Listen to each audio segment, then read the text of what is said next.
नमस्कार, दिन भर की बड़ी खबरों में आपका स्वागत है। आज की खबर में बात होगी वक्फ बिल लोकसभा में पेश, जमकर हंगामा। नीतीश कुमार ने सबको चौंकाया, मोदी राहुल भी रह गए हैरान। वहीं विनेश फोगाट के संन्यास पर चौतरफा घिरी सरकार, अपनों ने भी सुनाई खरी खोटी की और स्पीकर पर अखिलेश ने बोला कुछ ऐसा, खड़े हो गए शाह की।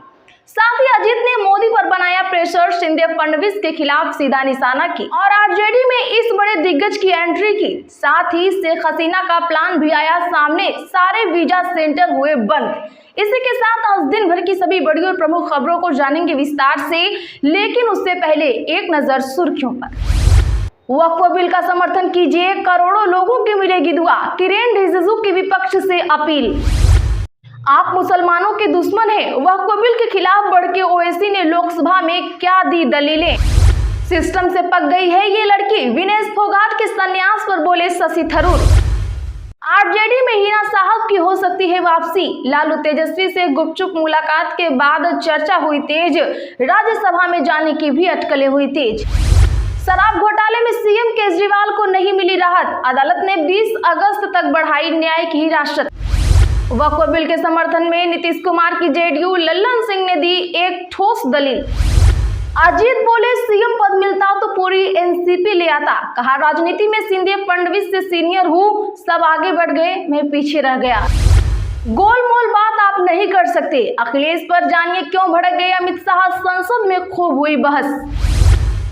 वक्फ बोर्ड संशोधन विधेयक के विरोध में उतरी मायावती, बोली संकीर्ण राजनीति छोड़ राष्ट्र धर्म निभाए सरकार।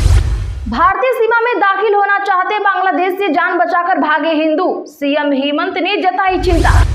नीतीश के मंत्री ने विनेश फोगाट को बिहार का बताया सवाल, महिला पहलवान डिस्क्वालीफाई हुई, खेल मंत्री बोले पीएम सीएम कर रहे हैं बेहतर काम।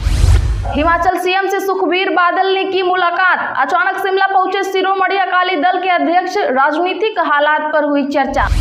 हरियाणा में राज्यसभा चुनाव लड़ने के मूड में नहीं कांग्रेस, हुड्डा ने दिए संकेत, बोले हमारे विधायक कम, कोई 13 एमएलए लेकर आए तो साथ देंगे। चुनाव आयोग की टीम जम्मू कश्मीर पहुंची, इलेक्शन कमीशन की आज पॉलिटिकल पार्टियों के साथ हुई बैठक। बता दें कि 30 सितंबर तक विधानसभा चुनाव कराने की डेडलाइन हुई तय। दिल्ली पुलिस ने सड़कों पर आतंकियों के पोस्टर लगाए, सभी खालिस्तानी अलकायदा से जुड़े। पुलिस बोली स्वतंत्रता दिवस के पहले लोगों को अलर्ट करना जरूरी। बांग्लादेश में जारी बवाल के बीच भारत सरकार का बड़ा फैसला, सभी वीजा केंद्र अनिश्चितकाल के लिए बंद किए। भारत में घुस रहे 500 बांग्लादेशियों को बीएसएफ ने रोका, हसीना ने भारत में कपड़े खरीदे, मोहम्मद यूनुस ढाका पहुंचे। विनेश फोगाट मामले पर राजद और कांग्रेस ने सरकार को घेरा, पटना में लगे पोस्टर, हुई जांच की मांग। संजय यादव बोले षड्यंत्र से इनकार नहीं किया जा सकता, हालात ठीक होने पर बांग्लादेश लौट सकती हैं शेख हसीना। बेटे जॉय बोले अपने लोगों को नहीं छोड़ेंगे, बीजेपी छोड़कर नहीं जा रहे टेकराम कंडेला, सीएम सैनी ने अटकलों पर लगाया विराम, बोले अब नहीं है नाराज। सुनीता विलियम्स को धरती पर लाएगा एलन मस्क का रॉकेट, नासा ने कर ली है तैयारी, संकट में फंसी है जान। ब्याज दरों में लगातार 9वीं बार बदलाव नहीं, लोन महंगे नहीं होंगे, ईएमआई भी नहीं बढ़ेगी, आरबीआई ने 6.5 पर रेपो रेट बरकरार रखी। चलिए अब जानते हैं बड़ी और प्रमुख खबरों को विस्तार से। उससे पहले आपसे रिक्वेस्ट, खबरों को आखिर तक जरूर देख लीजिए। वक्फ बिल का समर्थन कीजिए, करोड़ों लोगों की मिलेंगी दुआएं, किरेन रिजिजू की विपक्ष से अपील। बता दें कि केंद्रीय अल्पसंख्यक मंत्री किरेन रिजिजू ने आज लोकसभा में वक्फ संशोधन बिल पेश कर दिया। सदन में चर्चा के दौरान किरेन रिजिजू ने दावा किया कि इस बिल के जरिए किसी भी धार्मिक बॉडी की स्वतंत्रता में कोई भी हस्तक्षेप नहीं किया गया है और न ही कोई संविधान का उल्लंघन हो रहा है। इस नए बिल में हक छीनने की बात तो छोड़ दीजिए, बल्कि जिनको हक नहीं मिला है उनको यह बिल हक दिलाता है। मुस्लिमों की महिलाओं, बच्चों और पिछड़ों को जगह देने के लिए सरकार वक्फ बिल लेकर आई है। उन्होंने कांग्रेस समेत विपक्ष से अपील की है कि वे बिल का समर्थन करें, इससे उन्हें करोड़ों लोगों की दुआएं मिलेंगी। आप मुसलमानों के दुश्मन हैं, वक्फ बिल के खिलाफ भड़के ओवैसी, लोकसभा में जानिए क्या दी दलीलें। जी हां, बता दें कि लोकसभा में आज वक्फ संशोधन विधेयक 2024 पेश कर दिया गया। संसदीय कार्य और अल्पसंख्यक मामलों के मंत्री किरेन रिजिजू वक्फ एक्ट 1995 में संशोधन के लिए वक्फ विधेयक 2024 पेश किया। इस विधेयक पर विपक्ष ने ऐतराज जाहिर किया है। ओवैसी से लेकर अखिलेश यादव तक ने विधेयक का विरोध करते हुए सरकार के खिलाफ निशाना साधा है। वहीं संसद में एआईएमआईएम सांसद असदुद्दीन ओवैसी ने विधेयक पर कड़ी आपत्ति जाहिर की है। ओवैसी ने कहा कि यह विधेयक संविधान के अनुच्छेद 14 का उल्लंघन है, जो सभी नागरिकों को अपनी आस्था के लिए समान अधिकार देता है। आखिर सरकार को ये विधेयक लाने की क्या जरूरत पड़ी? सिस्टम से पक गई है ये लड़की, विनेश फोगाट के संन्यास पर बोले शशि थरूर। जी हां, बता दें कि पेरिस ओलंपिक में अयोग्य घोषित होने के बाद पहलवान विनेश फोगाट ने संन्यास का ऐलान कर दिया है। इस पर कांग्रेस सांसद शशि थरूर ने भी प्रतिक्रिया दी है और कहा कि सिस्टम से ये लड़की पक गई है।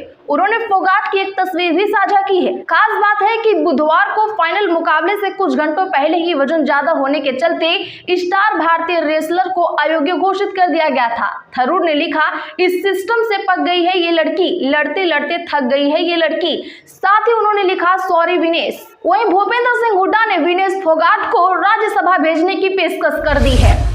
आरजेडी में हिना शहाब की हो सकती है वापसी, लालू तेजस्वी से गुपचुप मुलाकात के बाद चर्चा तेज। जी हां, बता दें कि पूर्व सांसद शहाबुद्दीन की पत्नी हिना शहाब और उनके बेटे ओसामा ने आज राजद सुप्रीमो लालू प्रसाद यादव और नेता प्रतिपक्ष तेजस्वी यादव से मुलाकात की है। मुलाकात राजद एमएलसी विनोद जायसवाल के पटना आवास पर हुई है। करीब 1 घंटे की इस मुलाकात के बाद बिहार की राजनीति में कयासों का दौर शुरू हो गया है।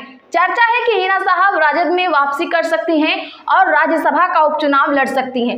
हालांकि इसकी संभावना बेहद कम नजर आ रही है। राजनीतिक गलियारों में चर्चा इस बात की भी है कि हिना साहब के बेटे या उनकी बहू की राजनीति में एंट्री हो सकती है। वक्फ बिल के समर्थन में नीतीश कुमार की जेडीयू लल्लन सिंह ने दी एक ठोस दलील। जी हां, बता दें कि इस विधेयक का जेडीयू ने भी खुलकर समर्थन किया है। जेडीयू सांसद राजीव रंजन सिंह उर्फ लल्लन सिंह ने कहा कि यहां गलत तर्क दिए जा रहे हैं। यहां मंदिर गुरुद्वारे का उदाहरण दिया जा रहा है।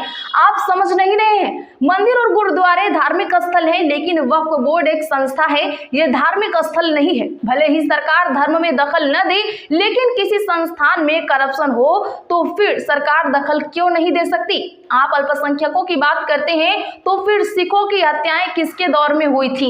आखिर किस सिख टैक्सी ड्राइवर ने इंदिरा गांधी को मारा था? लल्लन सिंह के भाषण के दौरान सदन में जोरदार हंगामा भी देखने को मिला। सूत्रों का कहना है कि इस विधेयक पर भाजपा को टीडीपी, जेडीयू जैसे सहयोगी दलों से समर्थन का भरोसा मिला है। वैसे क्या लगता है आपको, नमाज पढ़ने वाले नीतीश कुमार और नायडू के वोट बैंक पर कितना असर पड़ेगा? कमेंट जरूर करें।